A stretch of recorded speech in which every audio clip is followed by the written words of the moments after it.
자, 현재 시각 11시 정각을 향해 가고 있습니다. 코스피 지수는 100포인트를 넘어섰네요. 자, 추이마의 뒤집기 코너 가보도록 하죠. 이 100포인트를 더 넘어서 다음 단계로 갈 것인지 아니면은 조금 구체적인 전략에서 오후장 후반 쪽으로 가면은 조금 밀릴 수도 있는지 아주 구체적인 디테일한 전략인데요. 자, 두 분과 함께 하도록 하죠. 알파경제 김종효 이사와 디멘전 투자자문의 투자부문 송재경 대표와 함께 합니다. 어서 들어오십시오. 네, 안녕하세요. 놀랍습니다, 아주. 네, 시장, 이러지 말란 법도 없고, 더 오르지 말란 법도 없는데, 자, 모든 사람들, 증권방송을 포함해서 다 이구동성으로 지금 반도체 얘기할 거고, 지수 얘기할 거고, 정치권에서도 지금 얘기합니다. 추석 전에 3,500을 돌파해서 좋은 거죠. 다 사실. 모두가 조금 해피한. 근데 상승 종목이 많지는 않기 때문에 모두가 해피하다는 것은 조금 맞기는 맞지 않아요. 극단적인 쏠림이잖아요. 오늘 외국인이 현재 1조 3천억 사는데 삼성전자, SK하이닉스 딱 두 개. 그 밑으로 조금 내려간다면 삼성전자 우선주 조금 사고 한미반도체 오늘 한 300억대 순배수 있는 것 같고. 자, 김종효 회사님. 반도체 얘기 지긋지긋합니다만 풀어가야죠. 네, 하반기에는 반도체가 워낙 성과가 좋은데다가 어제 또 이제 샘 알트먼이 그 여러 가지 이제 언급을 한 것 중에서 가능하지 않을 것으로 보입니다만 월 90만 장을 얘기하고 있기 때문에 네. 그 지금 삼성, SK하이닉스 합쳐서 120만 장 개파인데 90만 장 달라는 거는 다 달라 거의 이렇게. HBM만 정확하게 얘기하면 지금 40만 장이 안 되죠. 네. 그다음에 그 지금 웨이퍼 기준으로 이제. 네. 그렇죠? 그래서 이제 그 중에 이제 HBM을 90만 장 달라는 건데 지금 40만 장도 못 만들고 있는 걸 90만 장을 언제 달성할 수 있을지는 잘 모르겠고 그다음에 이분이 얘기하는 9천조 투자는 다 누가 돈을 내는 건지도 잘 모르겠지만 네. 어쨌든 중요한 것은 지금 레거시가 터지고 있는 상황에서 HBM으로 다시 또 이렇게 시장의 중심축이 돌아오니까 한미 반도체도 움직이고 이스페타시스도 더 움직이고 이런 양상으로 전개가 되고 있고 ESSD와 같이 물려가고 있는 기판이 지금 폭발하고 있는 상황이고 네. 그러니까 지금 올라가고 있는 종목군들이 말이 안 된다 이런 건 하나도 없습니다. 다 뭔가 기대감을 반영하면서 실적도 이제 그 정도 올라갈 것으로 예상되는 종목군들이 지금 튀고 있는 상황이니까 그러면 여기서 우리가 얻어야 되는 포인트는 두 가지죠. 90만 장은 알 수 없고 다만 중요한 것은 신규 공장은 좀 많이 필요하겠구나라는 건 누구나 당연히 알 수 있는 부분인 것이고 그러니까 이제 그동안 움직이지 않았던 전공정 폭발이 더 이어지고 있다라고 봐야 되겠고 그다음에 지금 반도체는 안 좋은 게 없다라고 봤는데 더 좋아지겠구나라는 생각을 할 수밖에 없는 입장입니다. 그래서 네. 저는 솔직히 삼성전자 두 자리가 하이닉스 40만 원보다 먼저 올 거라고 봤는데 네. 예, 이쪽이 터지면서 HBM 쪽이 터지면서 이제 하이닉스가 먼저 오고 있기는 한데 40만 원 먼저 오고 있기는 한데 전체적인 반도체 분위기는 쉽게 꺾일 것 같지는 않다. 지금 분위기는 말하는 순간 40 찍었다가 40하고 이제 9만 원하고 이게 사실 빅피겨의 허들이잖아요. 수치가 바뀌는 앞자리가 바뀌는 거니까 계속 이어가진다면. 네, 그래서 저는 어쨌든 지금 구간에서 이 반도체는 옛날에 그 드라마 제목이긴 한데 웬만해선 막을 수 없을 것 같습니다. 그렇죠. 웬만해선 그들을 막을 수 없다. 이렇게 비유를 좀 해주셨는데 다 좋아요. 다 좋고 근데 이게 이구동성이라는 거를 제가 조금 그리고 또 아까 약간 열을 뿜더라고요. 또 약간 오버히팅한다. 흥분하는구나 이제 지금 슬슬. 그러면은 물론 이제 대세나 큰 흐름에 대한 이견은 가지기는 지금 어떻게 여기서 태클을 걸어요, 그죠? 하지만 모르죠, 세상 일이라는 게. 이렇게까지 급하게 빠르게 올라올 줄도 몰랐지만 또 조정이라는 것도 거칠 수도 있고 안 그렇길 바라지만 자, 리스크 요인이라고 한다면 좀 뭐가 있을지. 말씀 주신 대로 그러니까 샘 알트만이 정말 큰 추석 선물을 들고 한국에 왔었습니다. 네. 그래서 좋은 선물을 줬는데 아마 지난주인가요? 나와서 샘 알트만이 컨퍼런스에 나가서 그 GPU 100억 개 시대 그 얘기를 했습니다. 그러니까 거의 이게 무슨 얘기냐면은 1인 1 GPU 전 세계 지구상의 인구가 이제 한 10년 후 정도 되면 지금 한 75억 명에서 80억 명 사이인데 네. 대략 그것이 이제 10년 후 되면은 85억 명에서 100억 명 된대요. 그러니까 자기만의 AI 물리적인 그게 진짜 온 디바이스잖아요. 예, 그래서 그걸 다 데이터 센터니 뭐니 다 합쳐갖고 어쨌든 100억 개 GPU 시대를 열어야 된다. 그래서 우리가 이렇게 열심히 투자하는 거다. 이제 뭐 이런 얘기를 하는 건데. 그래서 엔비디아 주가도 움직이고. 예. 그런데 사실은 냉정하게 말씀 주신 대로 이렇게 뚜껑을 열어보면 오픈 AI는 여전히 마이너스 회사입니다. 네, 실적이 아직은 순손실이 뭐 거의도 초본학적이죠. 예. 그래서 지금 원래는 올해 1, 4분기 끝났을 때 향후 5년간 대략 그 캐시번, 그러니까 자금 부족이 벌어들이고 투자하고 빼고 나면 부족한 부분. 네. 이것이 한 350억 달러에서 지금 우리 하반기 와 보니까 1,000억 달러가 넘는다. 그러니까 지금 1,000억 달러 이상. 그래서 사실은 엔비디아가 1,000억 달러 투자 얘기를 맞아요. 꺼낸 거거든요. 근데 네. 냉정하게 보면 엔비디아도 그거 돈을 넣겠다는 것이 아니라 네. GPU 빌려주겠다는 거지 않습니까? 그러니까 외상 매출입니다. 정확히 말하면 외상 주겠다는 겁니다. 그래서 이게 제가 이제 굳이 드리고 싶은 말은 오픈 AI가 지금 AI 시대를 열고 이 투자 시대의 일종의 무슨 그 아이콘 같이 돼 있긴 하지만 네. 냉정히 보면은 그 밑에 엔비디아를 비롯한 밸류 체인들이 도는 건 맞는데 오픈 AI가 돈을 벌고 있는 건 아니다. 일단 우리가 그걸 명심할 필요가 있을 것 같고요. 두 번째로는 지금 이것이 어쨌거나 엔비디아가 빌려준다는 얘기는 오픈 AI가 돈을 못 받으면 그거 다 외성 매출 채권이 묻어날 수도 있습니다. 냉정하게 보면. 그렇죠. 그 두 가지가 지금 연결되어 있기 때문에 결국은 이렇게 막대한 투자를 해서 우리들 주머니에서 돈이 나가서 오픈 AI가 돈을 벌어갖고 사실은 엔비디아한테 갚아야 되는 이 상황이 간다. 결론적으로는 지금 우리가 지금 오픈 AI와 데이터 센터 이런 얘기를 엄청 하고 있긴 한데 사실 이것도 오픈 AI에 너무 집중하면 안 되고 이 안에서도 사실은 다변화가 될 필요가 있겠다. 그냥 한 예를 들면 이게 제가 이 단어들을 얘기해서 혹시 알아들으시면 나이가 나오는 겁니다. 라이코스, 예, 알타비스타. 네. 아마 지금 40대 미만 분들은 모르실 가능성이 높고요. 상경한 단어일 수 있지만 예, 혹시 알아듣는 저도 웃기네요. 왜냐하면 2000년도에 사실은 그때만 해도 우리가 말했던 그 소위 검색 엔진 회사들이 엄청 나와갖고 네. 전 세계를 제패할 거 했지만 그 후에는 한 2년 후에 나온 구글이 다 제패하고 성장을 해버리고 싹 다 사라져 버렸습니다. 네. 마찬가지로 지금 오픈 AI가 전 세계를 주도할 것 같지만 사실은 좀 지나봐야 될 것 같고요. 심지어는 오픈 AI의 그 파인 모델인 지금 LLM 이것 자체가 과연 맞느냐에 대한 논쟁도 시작되고 있습니다. 네. 이걸로 가는 전략이 맞느냐, 좀 다른 그러한 모델로 가는 게 맞느냐 이런 논란도 있기 때문에 결론적으로는 투자는 지속되긴 하겠지만 이렇게 스케일업 어마어마한 막대한 물량을 투자해서 그걸로 학습 추론시켜갖고 이긴다는 이 전략 자체가 내년 후반으로 갈수록 좀 뭐랄까 이게 거기에 대한 의심이 더 쌓일 수도 있기 때문에 네. 그런 것들은 명심하실 필요가 있을 것 같고요. 근데 이와 관련해서는 낸드나 이쪽 부분이 부족한 건 분명 맞고 그렇기 때문에 어제 마이크론 주가도 어제 한 9% 가까이 올랐지 않습니까? 그렇죠. 그래서 기본적으로 이쪽에 소위 공급 부족, 쇼티지는 거의 부인할 수 없는 것이기 때문에 이것이 지속되는 한 현재의 주가 상황의 강세는 뭐 지속될 가능성이 충분히 열어둬야 된다 이렇게 말씀드립니다. 또 한 가지 이제 주목해 볼 포인트는 아까 이제 답을 앵커께서 주신 거나 마찬가지인데 총캐파가 90만 장이라고 네. 하셨잖아요. 네. 그 중에서 이제 40만 장 정도가 HBM으로 가고 있는 건데 그러면 이 HBM이 수익성이 좋으니까 이거 맞추기 위해서 그쪽으로 이동하는 게 맞을까에 대해서 고민이 필요한 거죠. 그런데 지금 그렇게 할 이유가 있나? 전혀 없지 않습니까? 네. 왜냐하면 DDR4하고 DDR5 가격도 지금 엄청나게 튀고 있거든요.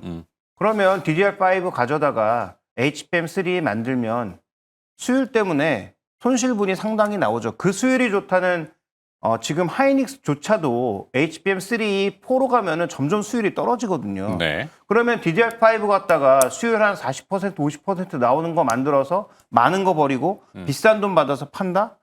그거보다는 지금 당장 만들어서 수율 90% 이상 나오는 DDR5를 파는 게 훨씬 더 이익 아닌가? 그러면 지금 샘 알트먼이 당장 내놔라고 해도 네. DDR5나 DDR4 만들어서 파는 게 훨씬 더 돈을 빨리 벌 수 있고 잘 벌 수 있는 방법인데 굳이 지금 돈도 잘 못 벌고 있고 돈을 정말 줄 수 있을까가 의심스러운 샘 알트만에게 물량을 몰아주는 게 맞나도 고민할 수밖에 없는 거죠. 그러니까 아무래도, 현재 현실은 지금 당장 뭐 샘 알트만이 얘기하는 숫자를 맞춰줄 가능성이 저는 한 1, 2년 안에는 거의 없지 않나. 현실적으로는 조금 버겁다. 그러니까 버겁기도 하지만 반도체 회사 입장에서 할 이유가 전혀 없죠. 그렇죠. 지금 그렇게까지 서둘러서 수율도 안 나오는 HBM4를 만들어줄 이유가 별로 없다. 이렇게 봐야 될 것 같습니다. 그렇죠. 이게 뭐 옥상옥이라는 표현을 제가 자주 씁니다만 절대 강자가 있는 것 같아도 어느 순간인가는 그 절대 강자를 뛰어넘는 또 경쟁 구도가 생기고 아까 말씀하신 검색 엔진 비유를 해주셨는데 그래서 나중에는 평정이 될 수도 있겠지만 그 과정에서는 이제 무한 경쟁이 되잖아요. 그러면 좋은 의미로는 확장성이기 때문에 누구나 다 그러면 우리 디램 쓸 거야라고 할 수도 있지만 디램을 우리만 만들어? 마이크론의 추격이나 중국은 지금 뭐 하고 있는 건데 이런 경쟁에 대한 거 그런 것도 어떻게 보면 리스크 요인일 수는 있어요. 잠재적으로. 근데 그걸 당장 지금 야, 큰일 났어. 이거 우리 너무 오버하는 거야. 라고 할 수는 없겠지만 뭐 하여튼 그렇죠.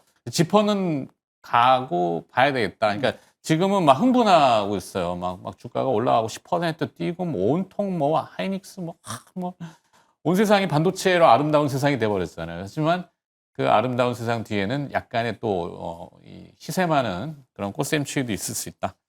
제가 혼자 또 뭐 흥분하는데 이러면 안 되고. 자, 근데 뭐 좀 더 가봐서 이게 이제 영역의 확산으로 항상 그렇지만 아이디어가 반도체가 저렇게 난리야? 그러면 어제 이제 뭐 디스플레이 좀 봤다가 디스플레이는 아직 움직임이 없어요. 근데 그러면 에너지 문제 또 얘기할 거 아니에요? 에너지 문제에 대해서.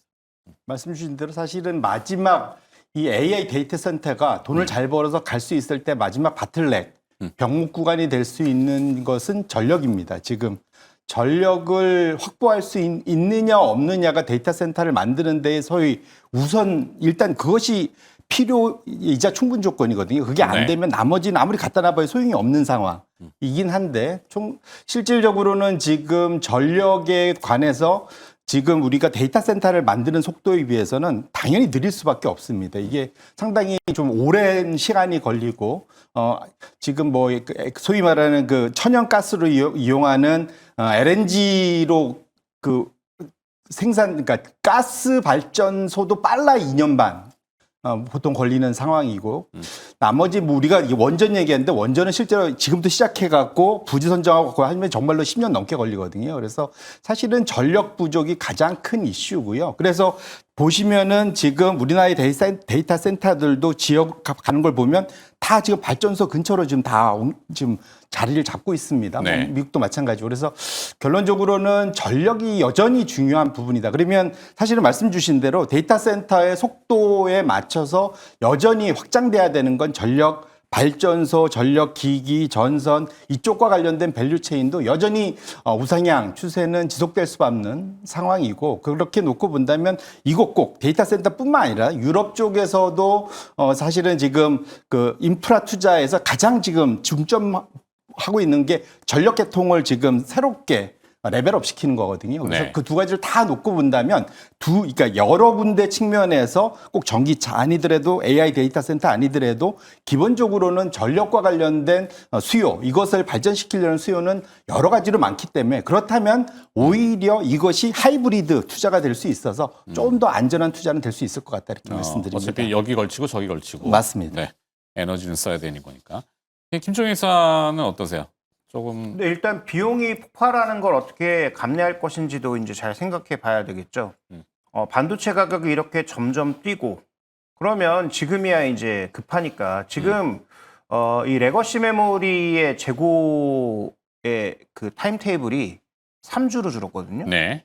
통상적으로 8주인데 지금 3주로 줄었습니다. 그러면 제품 만드는 제조 입장, 그러니까 세트를 만드는 제조업체 입장 쪽에서는 몸이 달 수밖에 없죠. 야, 이거 가격 더 뛰는 거 아니야? 지금 재고 3주밖에 안 남았다는데 그러면 재고도 없는 상황에서 공장을 빠르게 못 돌려서 더 비싸게 사야 되면 지금 당장 사야 되는 거 아니야 때문에 DXI가 계속 튀는 거죠. 그러면 이들은 어디까지 그 가격 상승을 용납할 수 있을까도 고민을 해야 되는 시기는 오고 있는 것 같습니다. 그래서 지금 당장 뭐 내일은 아니겠지만 어쨌든 제조업체 입장에서도 무한정 가격이 올라간다고 무한정 올려 살 수는 없는 거 아니겠습니까? 전력도 마찬가지죠. 데이터 센터 해야 되고 모든 산업에 적용해야 되니까 데이터 센터 많이 만들어야 되고 거기 전력이 들어가는 건 맞는데 그러면 그 투자 비용을 어디까지 감당해야 될까도 고민해야 되는 거죠. 네. 그러니까 그런 투자 비용 감당하려고 미국이 뭐 우리나라나 일본이나 유럽을 이렇게 압박해서 공짜 돈을 내놓으라고 하는 거 아니겠습니까? 어차피 그거 돈 안 되는 거 아니까 공짜 돈 가져와서 그런 거 공짜로 지으려고 하는 거잖아요. 공장이나. 근데 지금 우리 입장에서도 여기에 관련돼서 이제 앞으로 투자가 늘어날 거다라는 생각은 하지만 그 돈은 누가 될 건데에 대한 생각도 이제는 서서히 좀 해봐야 될 게 아닐까. 그래서 아까도 뭐 여러 전문가들이 뭐 전선주 뭐 이런 것들 많이 말씀하시지만 좋아요, 좋은데 근데 이런 종목군들이 뭐 작년, 재작년 기준으로 해서 보면 주가가 3-4배 다 올라와 있거든요. 네. 밸류 기준으로도 그렇게 싸 보이는 종목은 많지 않으니 기대감의 선반영인데 이제 실적을 까봐야 되겠죠. 아니 실적도 따라왔죠. 따라왔어요. 실적도 분명히 따라왔으니까 그래서 뭐 주가 상승을 충분히 용인할 수 있는데 제 얘기는 그러면 지금부터 이 실적과 주가의 과속은 좀 나타나고 있는 것이 아닌지에 대한 경계감 정도는 전력 설비라든지 전선이라든지 이런 쪽으로도 가질 시기는 좀 되었다. 그래서 신규 매수는 조금 신중하고 보유하고 계신 분들은 아직까지는 계속 뭐 킵고잉 정도 해야 되는 상황이 아닌지 이렇게 좀 보고 있습니다. 네. 자, 그러면 결론을 좀 줘봐야 될 텐데요. 성재영 대표는 어떤 전략으로 한마디 결론을 또. 예, 말씀 주신 대로 기본 현재 상황에서 오늘도 보면 SK 하이닉스가 또 가장 잘 날아가고 있잖아요. 근데 11%. 네, 어마어마합니다. 12%가 이게 는 우리나라 넘버 2 시가총액이 11, 12%가 하니까 대단한데 조금 긴 호흡으로 내년 말까지 놓고 본다면 저는 오히려 삼성전자가 좀 더 나아 보인다. 지금 상황에서는. 그러니까 지금 SK 하이닉스 어떻게 보면 이보다 더 좋을 수 없는 상황인 건 맞고요. 네. 반면에 삼성전자는 더 좋아질 수 있는 좀 룸이 여유가 있는 게 분명 있기 때문에 당장 또 HBM4로 넘어갔을 때 삼성전자의 지금 골칫거리인 파운더리 기술이 오히려 그때 되면 빛을 발할 수도 있는 상황이라서 네. 그렇게 놓고 본다면 오히려 지금 상황에서는 삼성전자가 조금 긴 호흡으로는 좀 더 나아 보이지 않나 그렇게 말씀을 드립니다. 김종인 의사도 삼성전자 5위? 네, 뭐 탑픽은 뭐 저는 예전부터 삼성전자 두 자릿수 올해 넘어갈 거라고 봤기 때문에 6월 달부터 말씀드렸던 내용이고 여전히 변함이 없고 더 올릴 생각도 있다라고 봅니다만 그러면 지금부터 매수해서 예를 들어서 한 11만 원 간다고 치면 목표 수익률은 얼마나 나올까를 한 고민해 보실 필요가 있겠죠. 대신 손실로 갔을 때 마이너스도 고민해서 마이너스 대비해서 그 업사이드 포텐셜이 2배 정도 됐을 때 투자해야 되는 거 아니겠습니까? 네. 확률적으로 보면. 그러면 만약에 조정받는다고 하더라도 여기서의 조정폭은 10% 이내, 위쪽으로는 20% 이상 터진다고 생각할 때 9만 원에서 사야 되는 거거든요. 그래서 그 정도의 확신이 있다면 뭐 저도 뭐 삼성전자는 매수 관점은 여전히 유지해야 되고요. 안 오른 거 뭐 굳이 찾아보자면 새 공장 만들어야 되는데 인프라 관련 종목군들은 아직은 별로 오른 게 없더라고요. 네. 뭐 한양ENG라든지 뭐 신성ENG라든지 이런 종목군들 아직 오른 거 별로 없거든요. 그러면 이런 종목군들이 조금 더 움직일 수 있지 않을까 정도를 한번 고민해 보시는 것도 새로 이제 종목을 찾을 때는 하나의 포인트가 될 수 있겠죠. 네. 자, 그렇게 반도체는 마무리를 하도록 하고 일단락 찍고 두 번째는 다음 주 이제 연휴 정확히는 5거래일 후인가요? 다음 주 금요일 날은 시장이 열리기 때문에 하루 열리고 또 다시 주말 맞고 그 다음 주 월요일. 그러니까 뭐 금요일 왜 열까요? 그냥 쉬어도 될 텐데. 뭐 좋을 때는 많이 열어야 될 수도 있죠. 네, 그렇지 않으신데 어찌됐건 그러면 이제 10월 언뜻 또 연휴 끝나면은 중순까지도 가잖아요. 그러면 이제 실적 시즌 들어간단 말이죠. 과연 이제 실적이 뒷받침돼서 이 주가 상승의 당위성을 주고 그 다음에 또 넥스트로 더 눈높이를 올릴 것이냐. 근데 삼성전자는 항상 우리가 실적 징크스가 좀 있었어요. 그죠? 하이닉스는 조금 별개였을 수도 있지만 우리나라 증시는 이상하게 실적 징크스가 좀 있더라고요. 좋은 실적이 예상이 되고 그걸 주가에 선반영하고 실제 좋은 실적이 나오면은 그보다 더 좋은 실적이 나올 수 있을까?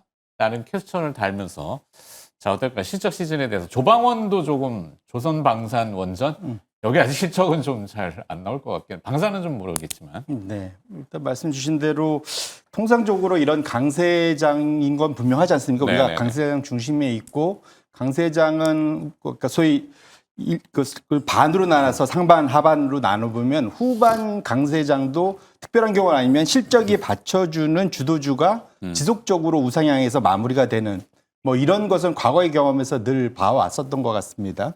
이렇게 놓고 말씀 주신 대로 지금은 조방원 중에 그 소위 실적이 지속 받쳐주는지 여부, 뭐 그러니까 조선과 방사는 여전히 받쳐줄 수 있을 것 같고요. 원전은 사실은 수주 모멘텀으로 같이 실적이 엄청 좋아갖고 갔던 업종은 아닌 것 같습니다. 그렇죠. 그렇게 놓고 보면 좀 두 개는 구분을 져서 볼 수 있을 것 같고요.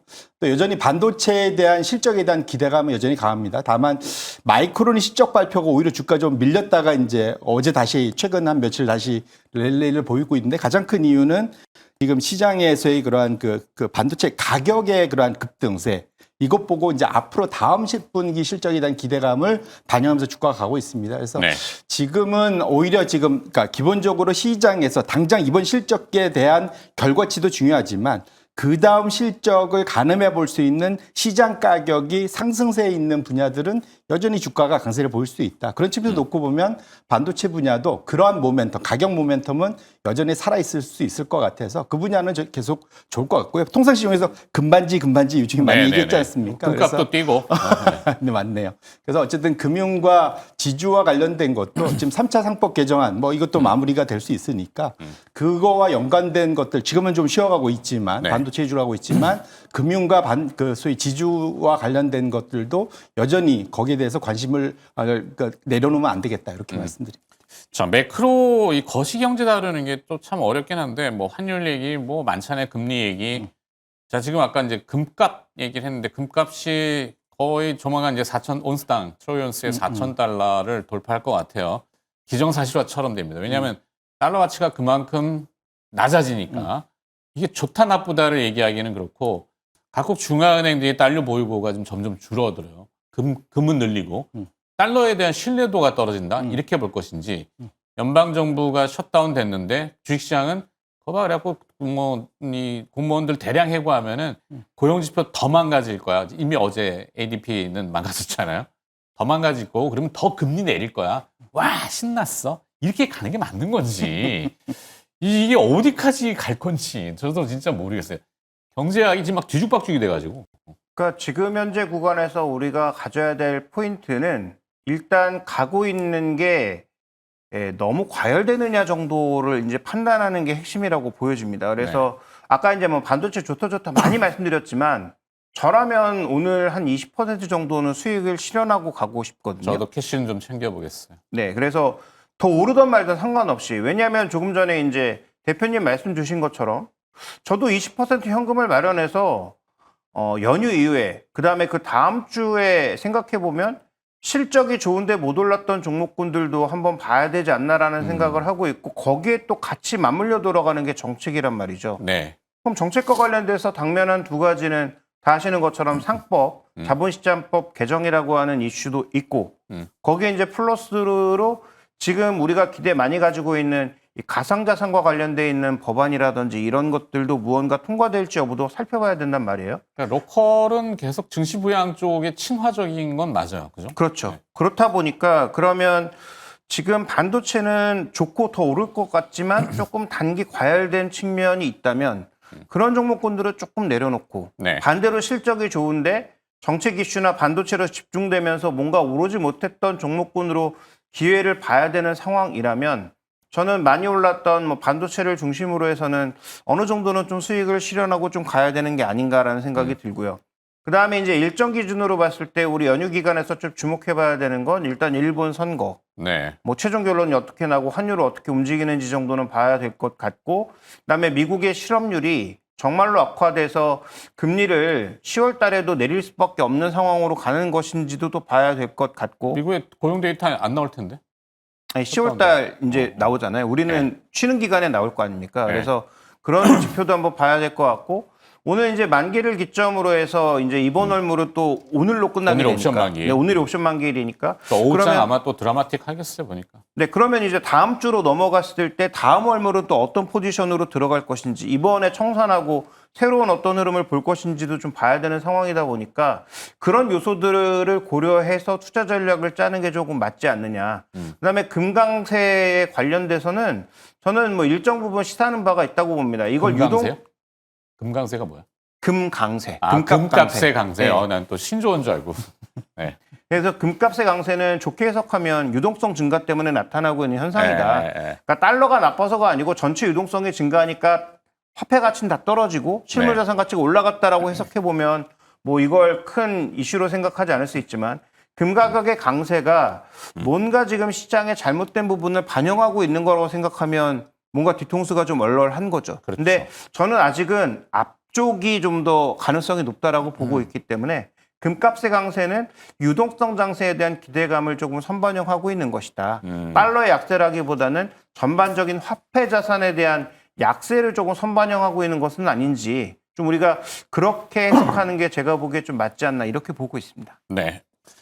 자, 기침 소리가 자꾸 들어갔을 텐데 이제 생방송 한 2시간 하다 보면 2시간 요즘 한 30분 줄었어요. 클로징을 요즘 안 해요, 제가. 편하긴 한데. 자, 그래도 목이 좀 잠기긴 합니다만 하도 이제 막 이렇게 뭐 같이 또 뛰어서 되니까. 근데 이제 오후장에 조금 아까 말씀하신 옵션 만기가 좀 있고 또 한 가지 변수라는 변수인데 환율이죠. 네. 환율이 좀 시원하게 조정받는 건 또 그렇지만 워낙 같이 절상이 돼야 되는 게 자연스러운 건데 안 되고 있단 말이죠. 어제 또 한미 외환 정책 협의가 있었는데 어제 김종인 의사가 얘기하시 굉장히 껄끄러워요. 매달 보고서를 미국에 제출하라 그랬어요. 뭐지? 속국도 아니고 이게 이제 반기마다 하던 것을 환율 관찰 대상국에 완전히 아직 제외된 것도 아닙니다만 하여튼 이게 뭐지? 이게 뭐지라는 게 자꾸 입에 붙는단 말이에요. 어떻게 환율하고 또 매크로. 그러니까 말씀 주신 대로 이게 옛날에 우리가 세상을 보던 법칙들이 지금은 이제 하나도 안 맞는 시대가 되게 된 건 맞는 것 같습니다. 그래서 외교가에서는 이런 말이 유명하대요. 그 우아한 가식의 시대는 가고 네. 정직한 야만의 시대가 왔다. 이게 지금 정확히 그 야만의 시대가 와서 네. 매달 우리한테 이제 속국처럼 내놓으라 하는 그런 말도 안 되는 요구를 하는 상황이 어쩔 수 없이 과하게 비하면 깡패죠, 깡패. 네, 맞습니다. 그런 상황이 됐는데 1차적으로는 14년간의 강달러 시대는 이제 저는 막이 내렸다고 보고 있고요. 그것이 결국은 금 가격의 급등, 연초 이후에 사실은 S&P 500이 많이 올랐다고 하지만 금 가격이 1등입니다, 사실은. 맞아요. 네. 금하고 유일하게 어깨를 나란히 하는 주식시장은 우리나라밖에 없습니다. 네. 그러니까 거의 금하고 우리나라가 거의 5% 이상, 거의 50%에 가까운 이제 상승률을 보이는 유일한 데이기 때문에 그런 측면에서 놓고 보면 금 가격이 왜 이렇게 올라가느냐.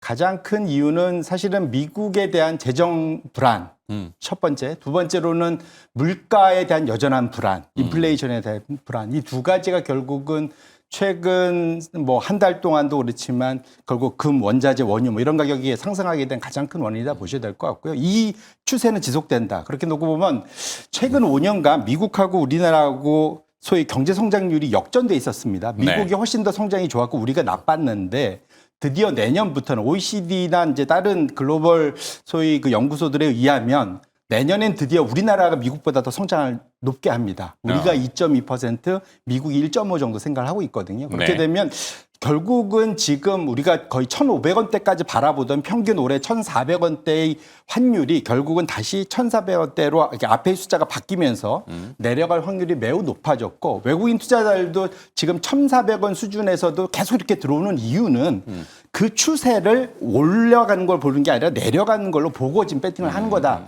보신다면 적어도 환율이 우리나라 시장을 옥죄는 그런 상황은 크게 저는 걱정하지 않는다 이렇게 말씀드립니다. 이렇게. 예.